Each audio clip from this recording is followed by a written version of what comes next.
اور مصائب کے پہاڑ ٹوٹنے پر بھی آل رسول صلی اللہ علیہ وآلہ وسلم کے پردے اور حجاب پر حرف نہ آیا۔ معتبر اور مستند روایات کے مطابق جناب حضرت بی بی زینب سلام اللہ علیہ نے ان تمام وصیتوں پر سختی سے عمل کیا کہ تاریخی انسانیت آپ سلام اللہ علیہ کو شریکۃ الحسین علیہ السلام اور فاتح کوفہ اور شام کے نام سے یاد کرتی ہے۔ معتبر تاریخ میں درج ہے کہ اہل کوفہ میں سے 30 آدمیوں نے، جو کہ عمر ابن سعد کے لشکر میں سے تھے، اس سے کہا کہ فرزند جناب حضرت بی بی فاطمہ الزہرا سلام اللہ علیہ بنت رسول خدا صلی اللہ علیہ وآلہ وسلم نے جنگ سے بچنے کے لیے جو 3 پیشکش کی تھیں، ان میں سے تم نے ایک بھی قبول نہیں کی۔ کیوں؟ اس اعتراض کے بعد وہ عمر ابن سعد کے لشکر سے نکل کر حضرت امام حسین علیہ السلام سے ملحق ہو گئے۔ بریر اور حرب سبیہ۔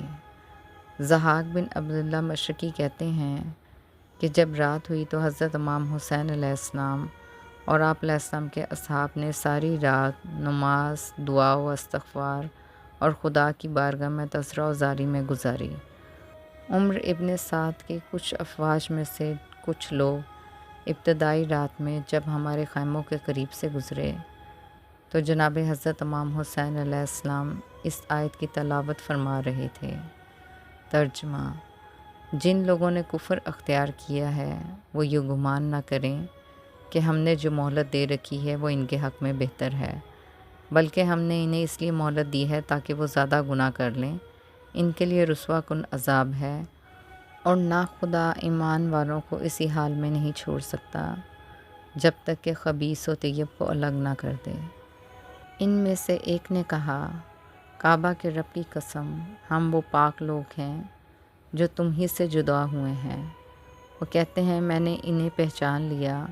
اور بریر بن خزیر سے کہا، اس شخص کو پہچانتے ہو؟ بریر نے کہا نہیں۔ میں نے کہا، یہ ابو حرب سبیہی ہے جس کا نام عبداللہ بن شہر ہے۔ سعید بن قیس نے ایک جرم کی پاداش میں اسے قید کر دیا تھا۔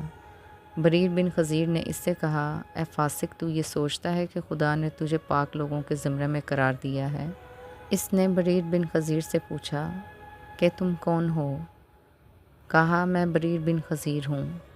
اس نے کہا، اے بریر، خدا کی قسم، یہ بات میرے لیے بہت شاک ہے کہ تم میرے ہاتھ سے ہلاک ہو۔ بریر بن خزیر نے کہا، کیا تم ان لوگوں سے توبہ کر کے خدا کی طرف آ سکتے ہو جو تم کر چکے ہو؟ خدا کی قسم، ہم پاکیزہ لوگوں میں سے ہیں اور تم سب نجس ہو۔